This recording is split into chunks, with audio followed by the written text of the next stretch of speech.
What's up, guys? Welcome back to Newswave. New concerns are starting to be brought up now around the PlayStation 5 Pro. We're, at this point, almost a year removed from its release, and we're seeing more and more games come out that aren't exactly taking advantage or even just ignoring some of its potential, and we'll go over that situation here today. Also, we are going to be talking about Nintendo, as it appears they are cutting back on jobs, and in an area that I think is actually very important for Nintendo as they start up this big push for the Switch 2. And we'll also be talking about Silent Hill F, as reviews have now gone live, and I've asked this before, we might have to ask it again. Is Konami back? All of that and more. Guys, if you enjoy these videos, make sure you hit that like button. Helps that a ton. And if you're new here to the Spawn Wave channel, make sure you subscribe down below. And of course, members for the channel do get Newswave early. If you would like to learn more about that, click the join button or link in the description down below. And we're going to start today with Pocket Pair and a new game in the Pal World universe that was just announced last night. We can see this over on their official account where they say Palfarm. It's a Pal World spinoff. Create your own amazing farm with your favorite pals, till fields, grow crops, and enjoy a carefree, slow-paced life in this Pal World spinoff game.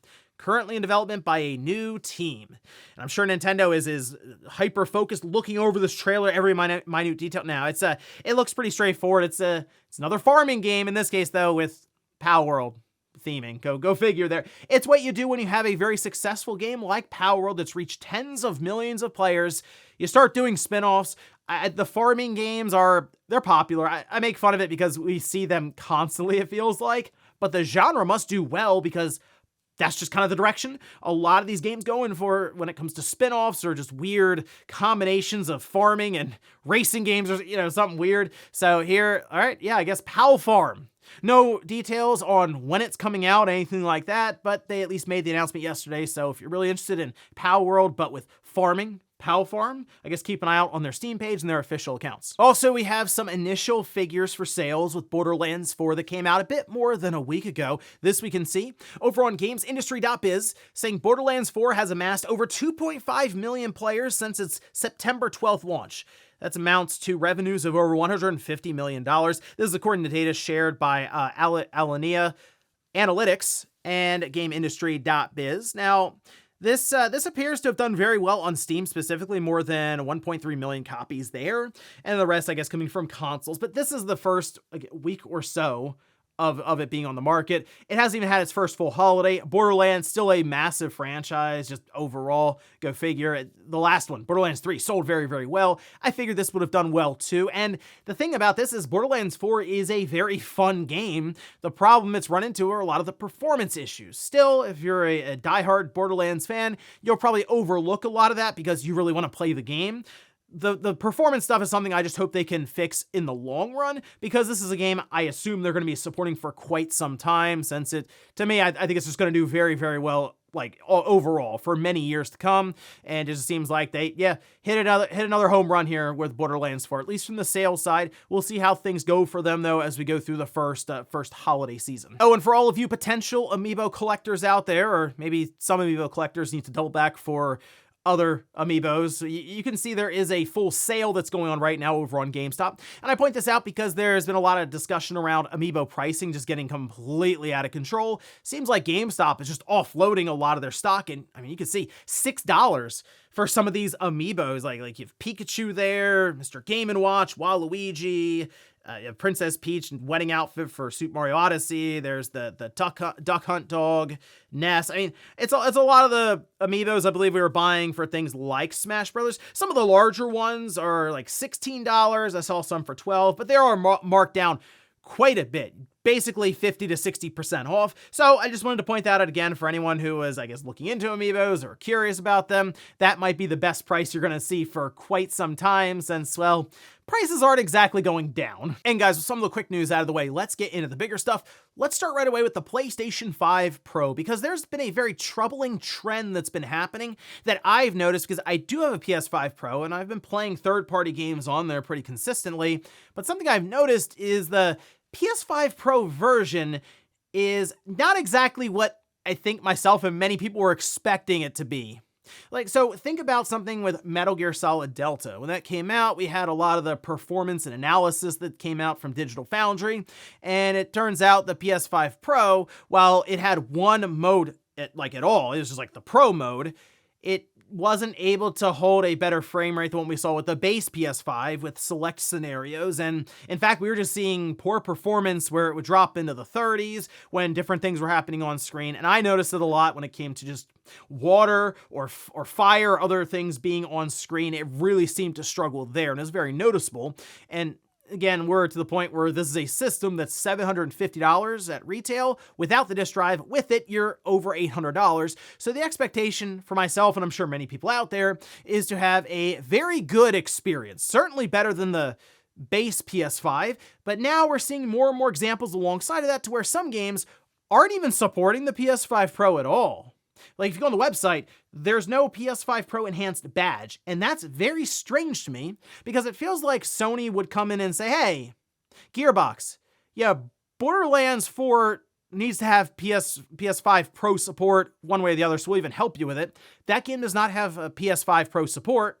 It kind of leverages just it being a stronger system, but it actually gets to the point where you have to shut the game down, turn it off completely, after a couple of hours and then restart it because there's some kind of memory leak or something. And I've had to do that a couple of times now with Borderlands 4. Chronos The New Dawn also does not have any kind of PS5 Pro support. And the most recent one that is quite egregious and noticeable and has me wondering where I'm getting this game now is Silent Hill F. Digital Foundry did their analysis on the game, and for the most part, it's dealing with lower resolutions, yes, to then upscale as we've been completely used to for this entire generation up to this point. But there seems to be a problem specifically with PSSR, which that is the upscaling technique that Sony has been creating and working to improve over time and really sold the PS5 Pro on. That's introducing some very weird artifacting in the game that I don't know if it's just me, but I'm watching this video. That looks incredibly distracting. You can watch, I'll have a source down below in the description if you want to check it out for yourself on Digital Foundry, and I'll show you a little bit of it here. But I'm looking at that like, I feel like that would completely break up the experience for me if that's just what the screen consistently looked like. And when it gets to a point where the PS5 Pro is giving a worse experience than the base PS5 because that artifacting doesn't exist, or if the suggestion from places like Digital Foundry is to turn off PSSR if you're Konami with this game and just rely on some of the more traditional and standardized upscaling techniques and things that we see with something like Unreal Engine 5, I mean, what are we doing here with the PS5 Pro then? So as a PS5 Pro owner, yeah, I'd like to see it utilized much, much better for some of these upcoming games. I know Unreal Engine 5 has been a whole thing just across gaming right now with performance, but even so, you feel like the PS5 Pro should turn in the best overall experience, and at this time, for a system that, yeah, I mean, costs north of $800 with the disc drive, I'm just not seeing it right now. Next up, let's talk about Silent Hill F. The game is out today, I believe, in early access, so you pay an extra $10 and you can start playing like 48 hours early. Otherwise, it's coming out on September 25th, and I am picking this game up physically day one, although again, I mentioned the whole thing with the PS5 Pro right now. I mean, am I really going to go back and take this game and then play it on my base PS5 Slim? Maybe, but we'll see about that. But at least for now, we do have some reviews we can look at here. We can see this over on Metacritic. The PS5 did get the majority of the reviews with actually just over 70 of them, but it's coming in at an 85. Wow, okay, so we have 66 positive, 5 mixed, 0 negative. Okay, so we can take a look at some of the reviews here.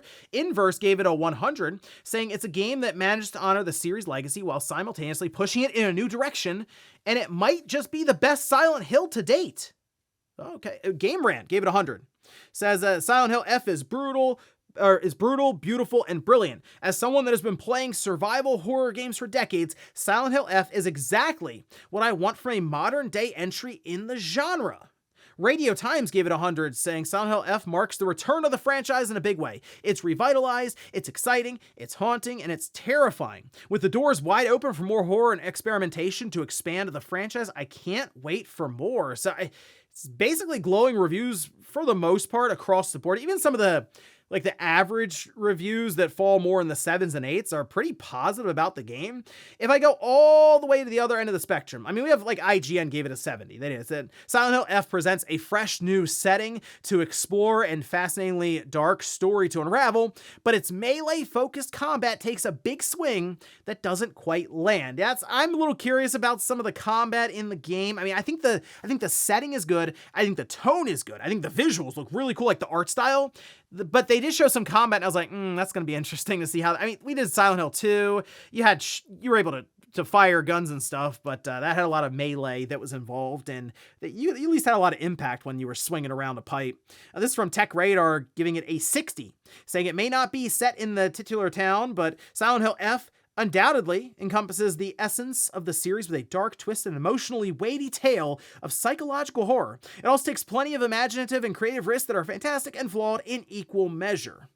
So even then, that's what I mean. That's a 6 out of 10, but they sound like they enjoyed it or it was a decent game. So for the most part across the board, I'm pretty happy with what I'm seeing with these reviews, and I'm very excited to jump into this game on the 25th when it comes out. Early access is out there now, so if you really want to jump in like right now, you can just pay an extra $10, get it digitally, and you'll be good to go. Next up, let's talk about Nintendo apparently cutting jobs, like a couple hundred jobs actually, and this started to go around pretty quickly online, and I wanted to look into the report, this coming from IGN, because the thing when it comes to job cuts for Nintendo in this specific area, it is like this weird gray area with how these big corporations try to thread the needle as to not really have to hire full-time employees, to be frank. But let's take a look. This is over on IGN's site. Their report, they say Nintendo of America has made the decision to outsource its customer support services, resulting in hundreds of contractors losing their jobs amid concerns Nintendo's customer support will suffer as the Nintendo Switch 2 enters its first holiday season. Though the people in these roles were contract employees, those we spoke to say many workers had been there for years. In order to skirt laws that would have required them to hire workers full-time, Nintendo of America would contract them for 11 months at a time. At the end of the contract, they'd be let go, quote-unquote, for 2 months, during which they could draw unemployment before having their contract consistently renewed, often at a higher pay rate each time. Contractors receive some health benefits through the agency, with the only Nintendo-provided benefits being occasional free or discounted games. There you go. They get Mario for $10 off. Those IGN spoke to were unsure of the total number of individuals impacted, but estimated in the ballpark of 200 workers total. Those who spoke to IGN shared that Nintendo of America appears to have cut contracts in the US, only to outsource the jobs to workers in South America, primarily Brazil, but also other countries. Now, again, the contract situation, it's consistent. We've heard that with many different companies in the US. Microsoft was one that came up in gaming recently, not just for the layoffs they did, but also the contracts they ended and how it places like 343. Big talking point there, where some former developers would say, hey, we had contractors come in every 11 months and they'd have to leave and then come back later, or new contractors come in and we have to teach them the Slipspace engine all over again. So it didn't really work with game development.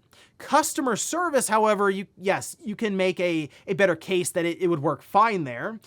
But here's the situation with Nintendo, of course. People look at them still as the Nintendo of America headquarters. They're all just in there having fun making Mario.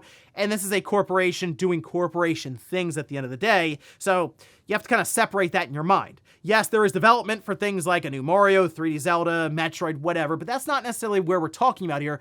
We're talking about Nintendo of America, who has been known for some of these sketchy employment practices in the past. IGN did get a response from Nintendo where they say, while we have nothing to announce about our internal business activities, the claims shared with IGN include inaccurate information. At Nintendo of America, we are extremely thankful to have partnered with several companies and their talented contractors over the years to deliver high-quality customer service experiences. We continue to evolve and expand our customer service model with external partners that have deep experience in all the markets we serve across the Americas. This approach allows us to support full scope of our customer service mission in both North America and our growing Latin American markets, and better scale to seasonal needs for consistent support. As always, our top priority is to provide excellent customer support, and we are pleased that customer satisfaction with the service provided by all our partners remains positive. So here's the thing with this statement that I noticed. They say they're basically reallocating resources from here in the US to other parts of the world, as they say, outsourcing these jobs. It feels like customer service in particular has always been a sticking point when you have to call in for nowadays any company. You know, if you get a product and it's messed up or you're having issues with services, you call and it's like an automated service and it's a maze of button presses and combinations of numbers to get to a person after 10 or 15 minutes. And these are purposeful walls that are set up by companies. Yes, to try to save money. And that's really what you're seeing here too from Nintendo, as much as they're saying, oh, it's to expand and be able to provide better customer support. It really comes down to cost-saving measures since, well, if you do really need to have more customer service, as they mention in like the Latin American markets, you could just hire more. Like, you could keep your contractors in, say, the US, and then just continue to hire outside the US to take care of any customers in these other markets. Instead, it's just more reallocation of resources. Again, most likely because it's cheaper in this part of the world versus in the US. And I do think customer service overall for these different companies should be more of a focus, because now more than ever, you call in for customer service and you're probably agitated or annoyed, and you probably just want to talk to somebody to get it resolved as soon as possible. But I do think we're on track right now, and this is something brought up in the report as well, that eventually these customer service positions are going to be filled with AI and computerized systems backed by that, and that'll be basically what we get when you call up a company.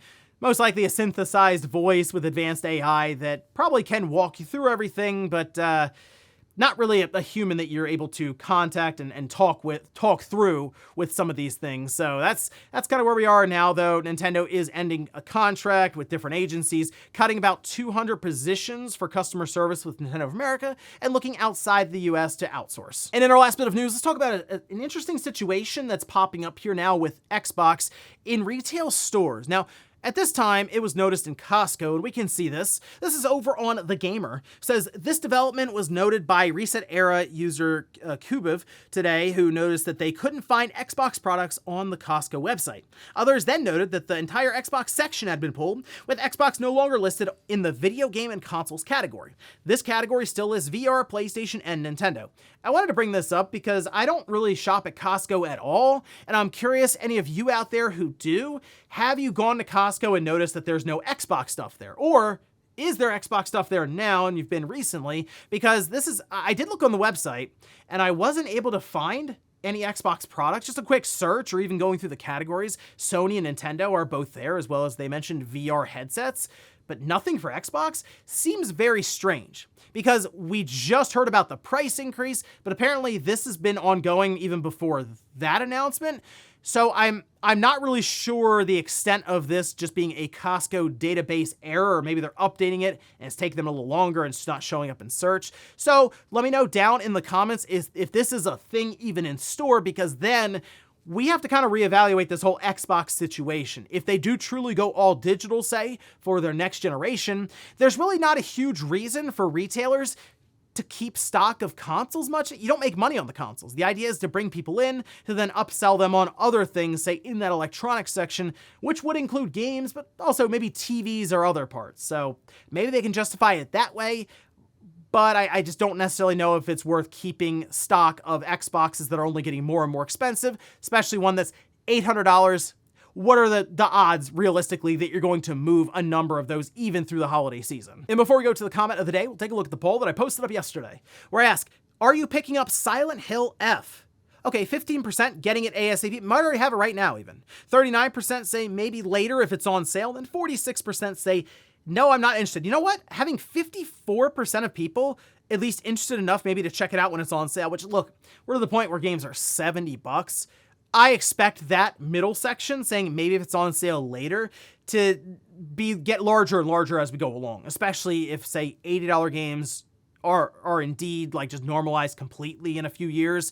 That will be a section, or that poll, that part of the poll, I'm sure will be garnering more and more votes as we go along, because like we see third-party games like Silent Hill 2 or others. Yes, they go on sale 20-30% off sometimes before the end of the year. It could happen, right? A few months from now, you could see this game on store shelves at $55, and it's like, okay, now I'll go ahead and pick it up. So it's not shocking to see that, but hey, 54% are at least interested in what is a survival horror game, which for a while, a game like that was still kind of niche, right? It seems like Silent Hill is picking up some steam right now, and that's I think, awesome, because it would enable Konami to go further and further and take more risks, maybe with the Silent Hill franchise, and that's something I'd like to see, especially after what we're getting here with Silent Hill F and some of the creativity around it. And we'll finish up with the comment of the day, as you're seeing here. This is from Cargo Shorts. It says, still blows my mind that next gen is on the horizon already. Feels like the current gen has largely been super uneventful. I think that mostly comes down to the impactful first-party exclusives, specifically on, like, if you look at it, it's going to end up coming down to Sony for these high-end boxes, these consoles, traditional consoles. We know Nintendo, they like to do their own thing. And while they're doing a hybrid system, they also do provide a bunch of exclusives, and the Switch 1 generation is kind of stands on its own at this point, with the number of games Nintendo threw at that thing. But when it comes to the PlayStation 5 as really the next one up with the traditional console market with exclusives, Sony hasn't done a lot of impactful ones that are just on the PS5. I mean, it's like a handful of games. I think of Astrobot at this point when I look at the PS5 for games that are only on the PS5. Death Stranding 2, I know that just came out, but that's like that Kojima Productions, Sony kind of thing. And let's face it, it's probably going to PC here, probably by next year. So that's the biggest thing now, is Sony got so wrapped up in the live service stuff. They had The Last of Us Online, which apparently was very fun, but they couldn't figure out how to support that with Naughty Dog, but then also develop single player, like the full production kind of games they like to make as well. It just wouldn't have worked to keep up with both. So they decided to shelve Last of Us Online. Absolute shame, though, that they couldn't figure out a way to release that as just a standalone multiplayer game. Not every game that comes out has to have a roadmap and try to keep you playing forever or indefinitely. It just doesn't, it's not needed. So I think that would have been better for them to figure out how to tie up that game completely, have an end for it, and just put it out there for probably $70, but just release it.